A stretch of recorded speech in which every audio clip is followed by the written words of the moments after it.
తెలంగాణలో రాజకీయం కొత్త లెవెల్ కు వెళ్ళింది. రుణమాఫీ కేంద్రంగా సాగుతున్న పంచాయతీ ఇప్పుడు ఫ్లెక్సీ వార్ కు దారితీసింది. హరీష్ రావు రాజీనామా చేయాలని కాంగ్రెస్ నేతలు ఫ్లెక్సీలు ఏర్పాటు చేస్తే సీఎం రేవంత్ రాజీనామా చేయాలని బీఆర్ఎస్ నేతలు ఫ్లెక్సీలు ఏర్పాటు చేశారు. ఈ పోటాపోటీ ఫ్లెక్సీలతో తెలంగాణ గట్టు మీద రాజకీయం మరింత వేడెక్కింది.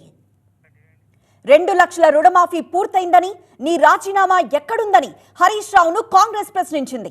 వెంటనే రాజీనామా చేయాలని కాంగ్రెస్ డిమాండ్ చేసింది.